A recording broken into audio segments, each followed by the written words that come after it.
Well, welcome to the Scaling Tech Dojo podcast. I'm Mark Mormon, your host, and today my featured speaker is Lawrence Trummel, aka LT, with a very successful IT services company out of Lombard, Illinois. It's NobleTec. LT is the president, managing partner, and CEO. And with that, LT, why don't you introduce yourself there? Give us a quick background. Hi, good morning, Mark. Thank you for having me. Global Tech has been around for about 7 years. We're kind of a composite of employees that have all known each other at previous places of employment. We came together and decided to form our own company, and we've enjoyed a lot of success over the last 7 years. We've grown considerably, and we've kind of morphed from that traditional VAR or value added reseller, just selling boxes, into more of an MSP, a managed service provider. And we're still a hybrid. We do both, but we're continuously growing our MSP space, and we're very happy about that as well. We we service nationally, and we really kind of target those SMB customers, those small, mid-size businesses, and we're into all sorts of different verticals, everything from village, small cities, to electric co-ops, to small manufacturing, to healthcare, to finance organizations, a lot of credit unions. So we're not shy going after a lot of different verticals, libraries, park districts, and we just keep growing our sales force, our sales engine, to take on these different verticals. So we're real proud of the growth, we're real proud of the expansion, and we're real proud of becoming more and more of a managed service provider by hiring really great technicians.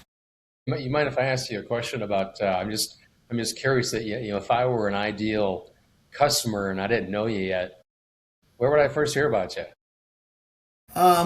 Probably via contact with one of our salespeople and/or one of our telemarketing people. So we have an in-house team of telemarketers that are constantly shaking the trees and reaching out to customers in different verticals every single day.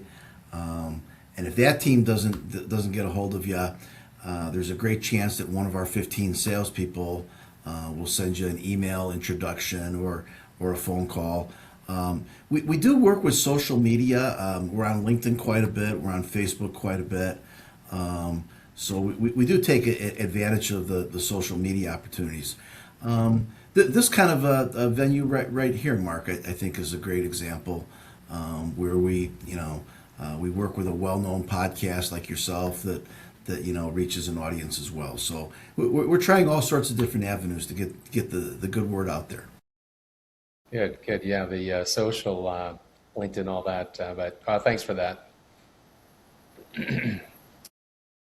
So as far as your the goals of NobleTech, I'm sure you've got goals and you've got challenges, right? Especially with this AI disruption and reskilling of the workforce needs, and then the cybersecurity comes into it. But yeah, tell us about what your goals are, and perhaps a bit about how those challenges are impacting your goals. Sure. So we are a very goal-oriented company. That's just something I've been practicing in my personal life since I was a kid. Every year, we ask that all of our employees put down on paper their goals, that they review the goals with their manager, that the managing partners, set goals, and it's part of our culture is to just continue to succeed and do better than the year before, and make the goals very reasonable, very attainable, and not like a New Year's resolution where you just kind of say you're going to do it. Put some detail into it, how you're going to go about making your goals. And I think this year one of our big objectives is to grow our managed services and to grow our security product space, and AI has a lot to do with that. Um, AI is kind of a blessing and a curse in the sense that the bad actors are using AI more and more to get more clever about targeting accounts, how they go about finding out information about accounts and how they target accounts. And I guess the blessing in there is that it does create more problems, and a company that specializes in solving those problems just has more opportunities to work on those things. So we are very AI conscious. We look to use it both internally. Products like Copilot, where Right. very successful salespeople that are reaching out to people. But now with tools like Copilot, you can draft more targeted email campaigns, just more professional emails as you reach out to people, more professional responses. And it's been a very helpful tool for those that are a little bit challenged in their email writing skills. And we look for products that we can become a partner to that have AI capabilities, because that's what our customers are asking us. So as we look at different companies that we want to take on as a reseller, and oftentimes to take on these different types of security products, you must train your entire sales force, you must train your entire technical staff. You'll have a quota of how much sales you must do, how many certifications you must have. So it's a serious commitment for a company like ourselves. But so we take a hard look at which products that we take on and that we carry, and we're looking for those products that are laden with AI tools that our customers are looking for. So the advent of AI has certainly affected us to a great extent. It's not going away. It's kind of, I'm reminded of those in the mid 1990s that thought the internet might be a fad. AI is not a fad. It's not going away. A lot of companies have that very much in the forefront of their thoughts as they select products and categories and figure out where they're going to train their people. And we're no different. It's an important part of our future. Yeah, it sounds like you're embedding AI into all facets of your business, from marketing to sales to delivery to finance operations. Seems to be the trend, and doesn't surprise me with the Yeah. success of I, the I, AI. I have the benefit of talking. I do a lot of traveling in my job, and a lot of it is meeting with these gigantic distributors. And I see a lot of the big VARs that used to have warehouses full of product. You see that kind of going away these days, and you see a lot of the world depending on these very large distributors. And they host different events and stuff, and they talk about their different product categories. And at these events, just like you, I kind of seek out some of the executives to do an interview and kind of tap into what their thoughts are on AI and where the world is going. And every single interview that I do, that's one of the cornerstones of the interview, is talking about how AI is going to change the future, and that all products that have invested into AI technology are going to thrive, and those that don't have the financial wherewithal to do that, they're probably going to get left behind.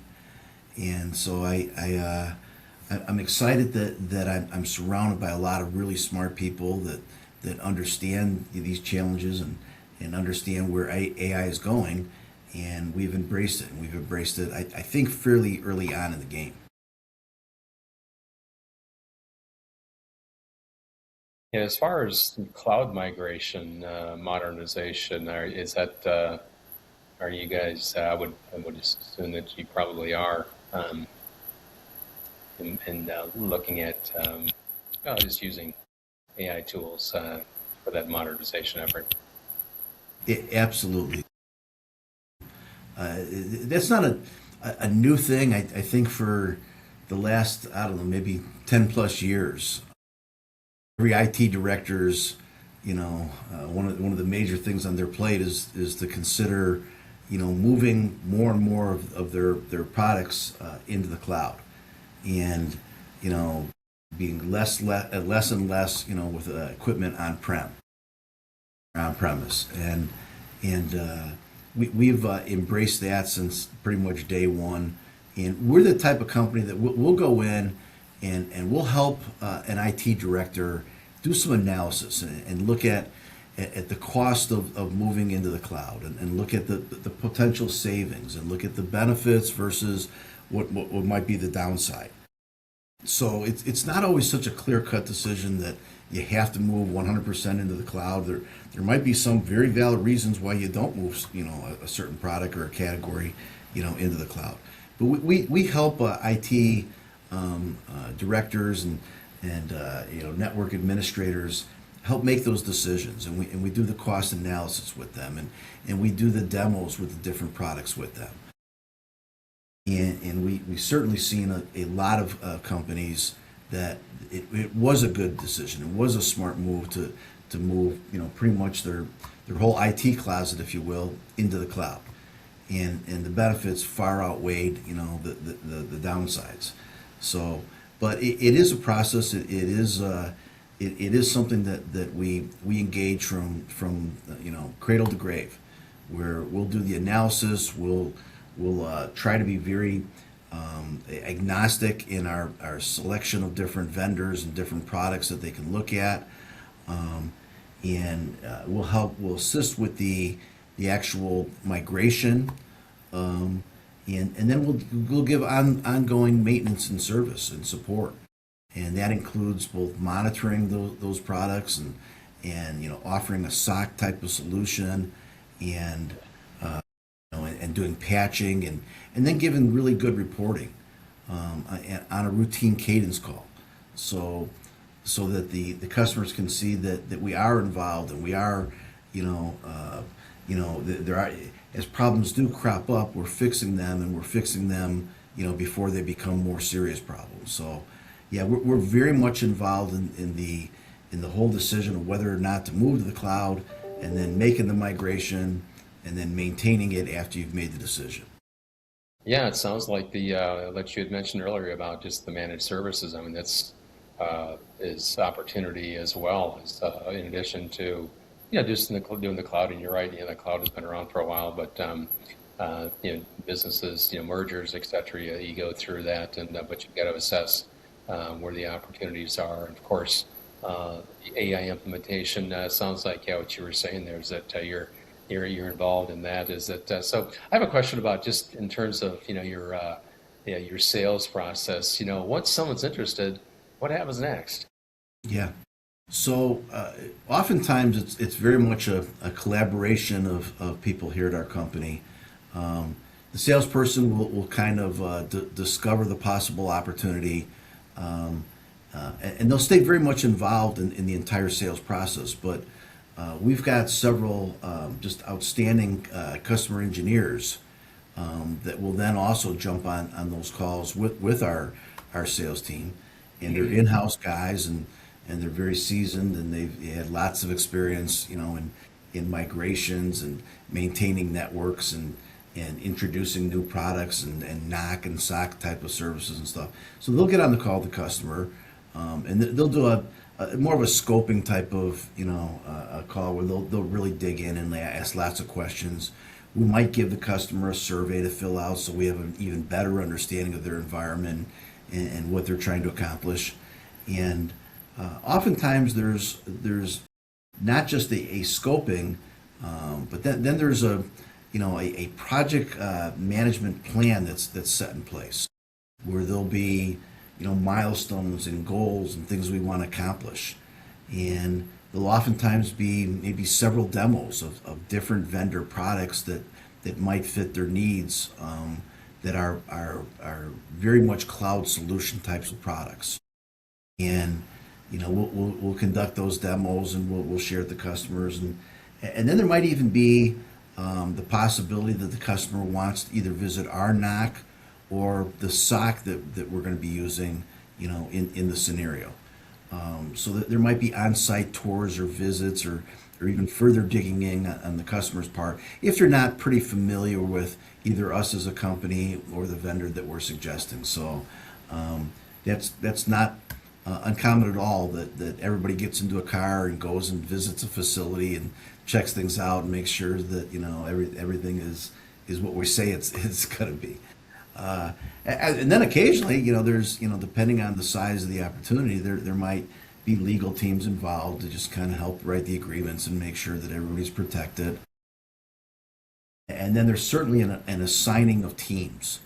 And I think what we're really good at as a company is that we have great teams, but there's a clear understanding of who's going to be working with your account, all the contact information, how to get a hold, and we're very good about being transparent about service tickets.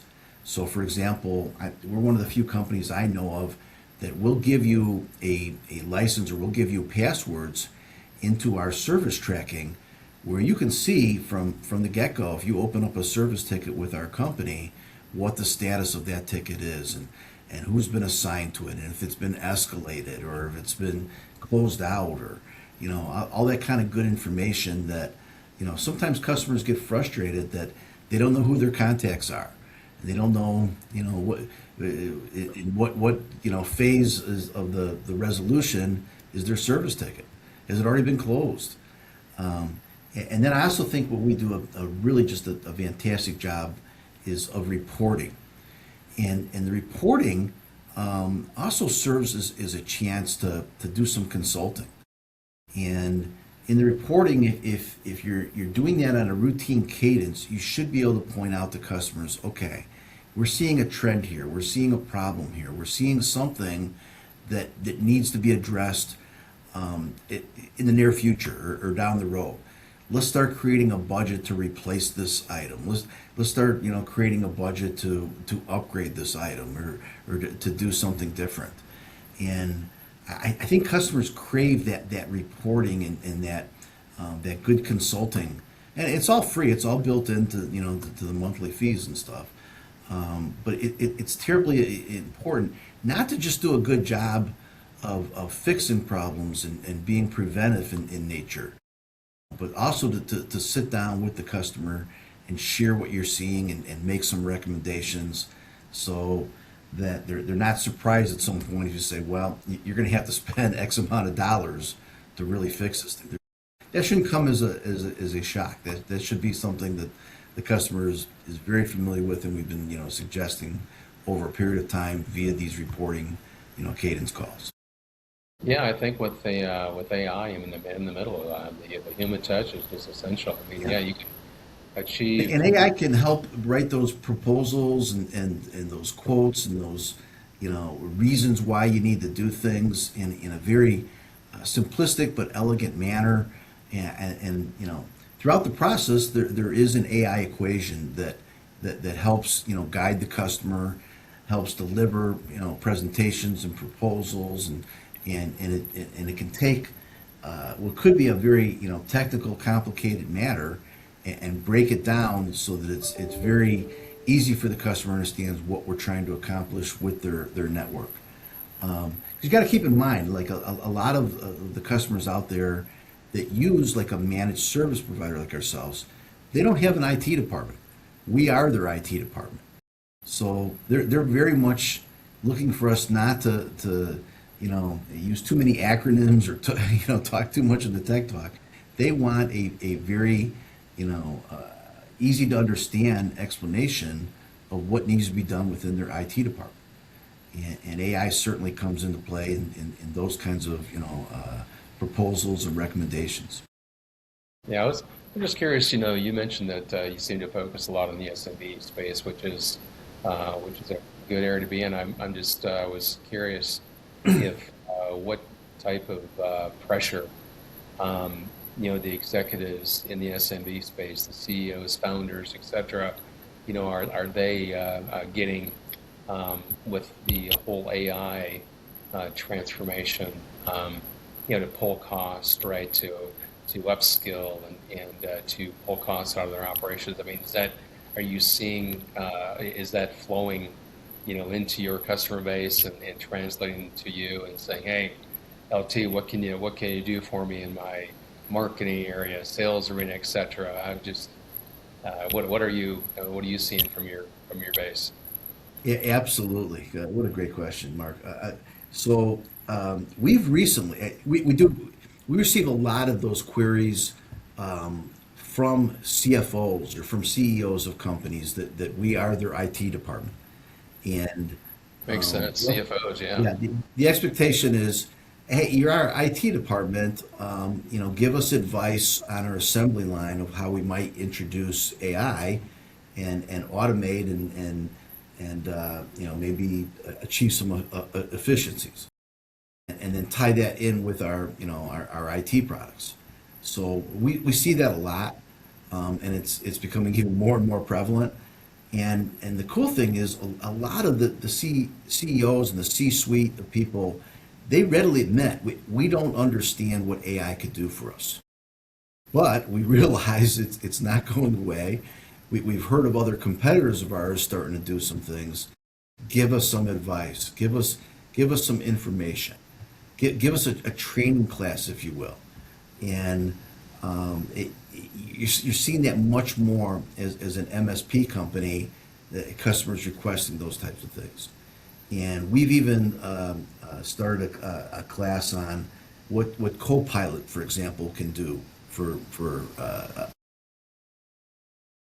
we've done in-depth surveys and studies of how AI can affect the manufacturing line, and I'm talking about in the warehouse with robots or things of that nature. So it's we're seeing it more and more from the C-suite at companies, and especially at companies that don't have a robust IT department. They rely on companies like us, their managed service provider, to help introduce them to AI and share some of the benefits and start kind of tickling their brains of how they at their company could use it. And that's kind of a cool thing because it opens up a lot of opportunities for a company like ours to both consult and then sell products and provide that training. We had never thought about like having like co-pilot classes, Yeah. and now we're doing it. And the CEOs, I mean, they very much embrace it. They're very very open minded to it. I think there's just been kind of, after some of the major I mentioned like the internet, 25, 30 years ago. I think people kind of realize when something really, really big hits, you just kind of know it, and you feel it, and you know it's not going away, and you know it's not a fad, and you start hearing about all the benefits, and you want to be a part of it. And we're very much seeing that on the C level at a lot of our SMB customers. So, yeah, Yeah, I think they want to see the bottom line, right? I mean, yeah, that's where the payback is, the ROI is. yeah. I had the benefit of interviewing the president of one of the largest distributors in the world, Ingram Micro. And after the interview, we were kind of chatting a little bit, and we were talking about AI, and he's like, it's a game changer. It is going to affect, the types of people you employ. It's gonna shape the cultures at companies. It's going to shape just how the next generation of employees, what knowledge they have, and what's going to make them valuable. And for example, those young people that are entering the workforce, if they have some AI knowledge, if they understand how to use like Copilot and things of that nature, they're going to have an edge. And if they're willing to raise their hand and volunteer and say, I want to learn more, I want to take on more, I want to understand the AI tools, I think they're going to get tapped for the promotions and for the opportunities to do those things. Yeah. And for those that kind of have that closed mindset that no, I've always done my job one way, and I'm not open minded, I think they're going to get left behind. Yeah, I think And so. that's kind of sad to say, but that's kind of the reality of what's starting to happen. And we've seen a little bit of that at our own company. We've seen some of the technicians that have raised their hands and went to my VP of operations and said, I get me in the training classes, get me the certifications. I know this is the next wave. I got to be on it. And then we see some that are very reluctant and they just the earth's not going to change, and maybe not today, maybe not tomorrow, but it's going to catch up with them. Yeah, I think the if you look at like the trades area, right, that's a totally different market, right? But I mean, in IT, I mean, it's got to be your wheelhouse, man. Yeah. But so I was just curious. I didn't mind if I asked you a question about just in terms of the opportunity, AI opportunities. What do you see as the from your lens of I mean, you've been around for 7 years. You've seen SMBs. I mean, what do you see the top two or three opportunities from an AI standpoint? That what are you seeing? And what would you had I'm sure you'll probably touch on this in your growth. We talk about growth, right? But Right. just since we're on the topic, I thought I'd speak up and ask. Well, I think the consulting aspect of it, you kind of touched on with one of your earlier questions. What are the executives doing? How are they using AI and stuff? And I think a lot of them are willing to admit they don't know what they don't know, and they're bringing in consulting companies that that are able to give them real life examples and solutions and affordable solutions and ways to change their working environment for the better that are also cost effective. And I think those IT companies that embrace the consultant aspect of it, I think are going to do very well. I also think that Good one. Yeah. when you look at like the security, I mean, there's 15, 20. I mean, you look at the Gartner report of like security companies, and there's a lot. There's a lot of players that are doing MDR and XDR and all these different types of things. I think those security companies that also are heavy into the R&D to add AI capabilities, and those companies that can catch more phishing and scams and ransomware and all all the things that bad actors are doing, but they can catch it in an AI way. Yeah. I think are going to really succeed, Yeah. because I think that's going to be one of the selling points of how you sell those products in the future, is that they are very AI savvy, and they're a little bit more sophisticated, and they know the types of bad actors and the AI tools that the bad actors are using to get into their accounts. I think that's going to be a major thing. Whereas the conversations in the past about security companies has been, well, do they have a SOC internal? And what does that SOC look like? And how good is that SOC? And how many people are manning that SOC? And for those that don't understand, the SOC is just your security operating center, where you have a lot of bodies that are catching bad actors and reporting on it and seeing these things. Now I think a lot of the questions for these security products are going to center around AI types of questions, and those companies, those manufacturers that produce security software and products, firewalls, that have more AI built into their products, and they can explain that, I think are going to do very well. And I think those that maybe don't have the R&D or the financial wherewithal to invest, or for whatever reason they don't put the emphasis on it, I think they're gonna struggle a little bit. As far as the you mentioned, so there's two areas, right? The consulting and security. But on the consulting side, what particular is the focus on IT governance, which could be, I mean, what are the skills? What are the arenas if you went ahead and look deeper into consulting services. What and any thoughts about specific opportunities or I think skill that's set, part. perhaps?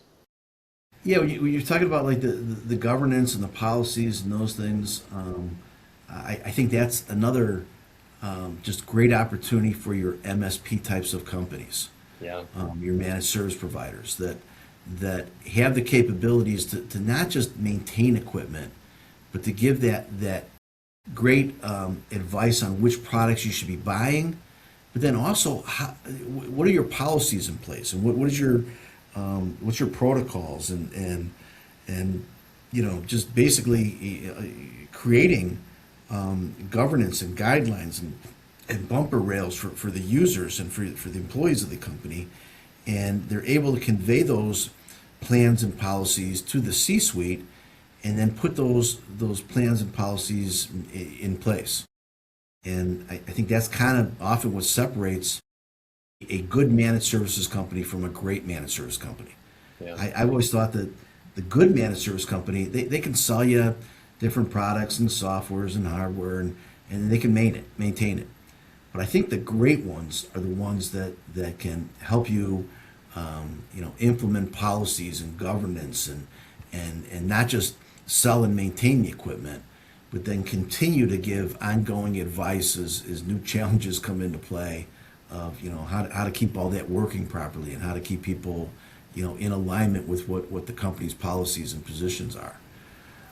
And security, my goodness, we are a security company, and I on a probably about a bi-weekly basis, I'm taking tests and classes on like new things coming out with with the bad actors and how they're trying to hack in and how I can prevent it. I can do my part as an employee of my company and stuff.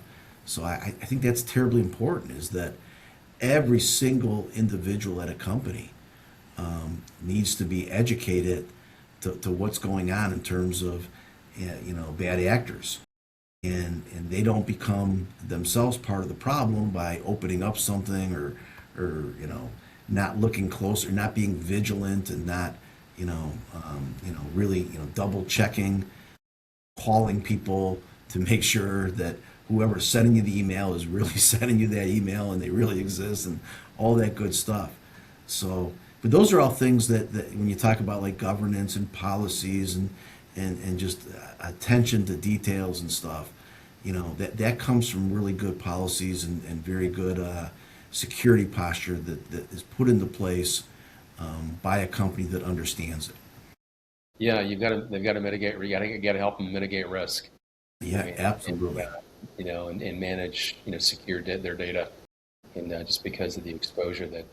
The actors, Mark, are just so sophisticated now that it used to be that they would just send you some kind of fraudulent email, and if you opened it, something bad would happen to you.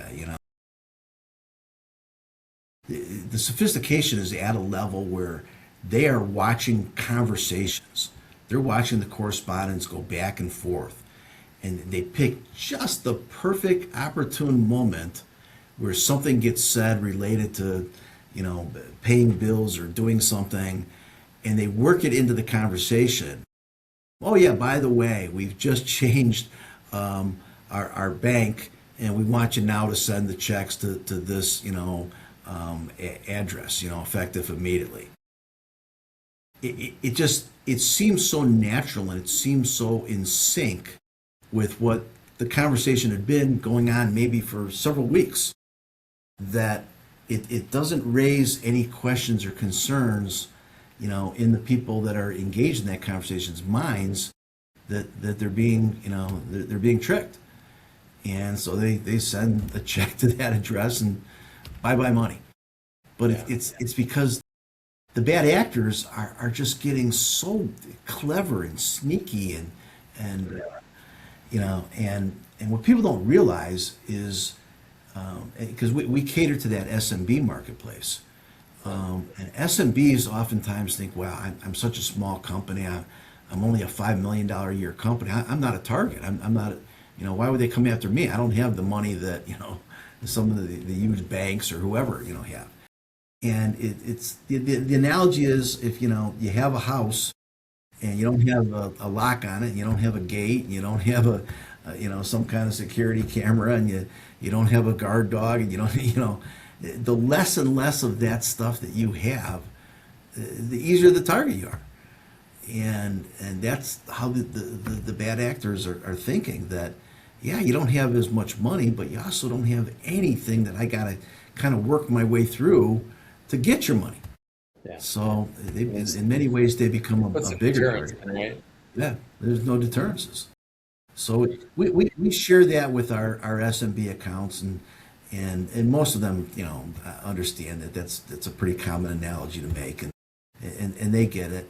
Then the question becomes, what's the best bang for your buck, and how do smaller companies afford all the security that they need to be vigilant and stuff, and who's going to set those governance and those policies of how you do your daily business on your computer, and those are the things I feel like we are the NobleTec, we're really strong at. You mentioned the fact that you've got SOCs, and I always associate SOCs with MSSPs, but you've been using the term MSP, so it sounds like you're also an MSSP as well. Did I Well, get that, or? just to be clear on that, we ourselves are not a SOC. We tend to use products that have a fantastic SOC, or Gotcha. we will use data centers that are known for their SOC capabilities, Gotcha. and then we'll put the customers into those types of SOCs. Oh, there you go. Okay. But we're very familiar with a number of security products that have their own in-house SOC, and we've researched that, and we've jumped on planes to go out and visit those SOCs and make sure that they are what they say they are. And then we also have relationships with a couple of major data centers that have their own in-house SOC capabilities. So we have a NOC, but we don't have a SOC. That when we talk about the goals, that might be something that with some more money and time, that's something that I think we'll eventually get to. Yeah. Well, let's tell you what. It's kind of getting close to the end here. So, as far as let's talk about growth. What's going to be key? What is the growth? Where are you targeting, and what's going to be key?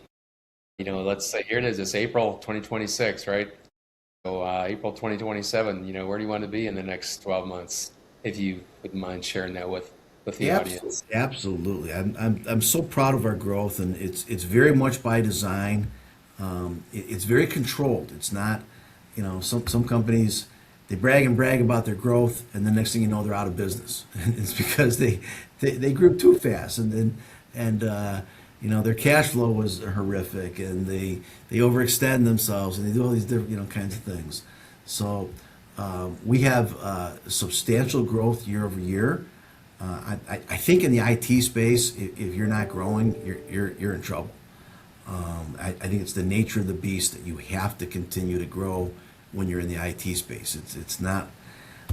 It's a different kind of business than an ice cream shop or a restaurant. Where you can get to a certain point, you got so many tables, and you do very well. I think. In this type of business, you got to constantly be figuring out what's the next wave of technology. How do I get my people trained and certified and on that, and how do I take care of my existing customers? Well, taking care of the future needs that they're going to have, and there's a lot to it. There's a lot to growing a VAR/MSP. So I think there's a lot of thought that has to be put into the growth. I think we do it in the right way. And by the right way, I mean, I've seen a lot of my competitors that will just try to get into that MSP space, and they'll kind of like fake it till they make it. And they won't hire the right technicians, or they won't create the right infrastructure. And then they'll take on an account, and then they go into scramble mode to do the things that they say they're going to do in the proposal. And I've always been a firm believer that you hire the great technicians. It's kind of like the field of dreams. You build it, and then they'll come. But I think you got to invest up front, even though it's painful. You got to take aside some profits you've made maybe in other areas and invest it into, your MSP area if you want to be a good MSP. And by that I mean you got to go out and you got to find technicians that have different types of skill sets so you can cover a multitude of different issues once you take on a customer. And that includes guys that maybe are heavy hitters in switching and they've got certifications, guys that are wireless experts, guys that understand migrations, Azure guys, people that have certain skill sets and certain certifications and have a history of successfully implementing these things. I think you got to go and you got to get them. You got to have them on your team, and then you go and you sell to the customer. So then when the customer comes on board, you're not in scramble mode. You already have the people. You have the right team in place that can really handle the customer's needs and situations, and that's a large part of our growth. So, for example, we do a lot in the Microsoft licensing space. Okay. And we sell a lot of CSPs. And nowadays, a lot of customers are looking to move from a EA agreement, which was traditional, like an enterprise agreement, where they got deeper discounts in pricing, into a CSP agreement, because the CSP agreement has so many more benefits, and the pricing has become more affordable, and it's almost on a par now with the EA pricing, but there's other benefits.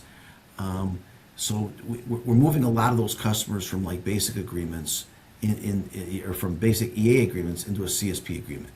And those same customers, because we're now taking care of all their licensing, they want us to also be their Azure vendor.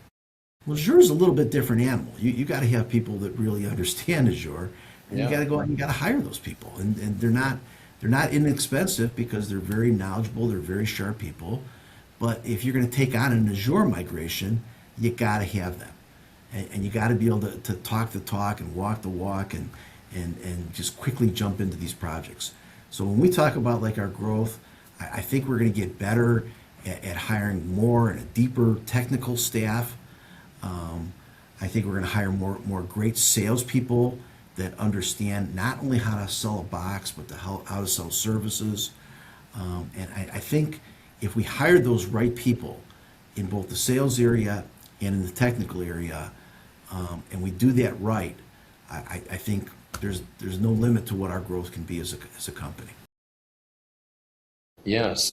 I mean, essential component is having the right skill sets. Skill sets. Yeah. Very Well, I'll much. tell you what. So this has been great, LT. I really thank you for sharing your insights. Is there anything else that you want to cover before we close? No, I would just thank you for creating this kind of platform that allows people like myself to just kind of talk freely about what I see happening in the IT world. And I've been doing it for about 40 plus years, so I have a little bit of a sense of I think what are kind of the trends and what products are going to stay and which ones might not have the staying power and stuff, and what customers are looking for. But it's a great format. I appreciate you having me on, and hopefully maybe we reached out to some people that are thinking about these different things, and certainly if they want more free advice or consultation, I'm more than willing to put a team involved with them and help them reach their own conclusions. But just what a great format you provide, Mark, and just appreciate it to be on the show today. Well, thank you very much. I appreciate that, and we certainly like to host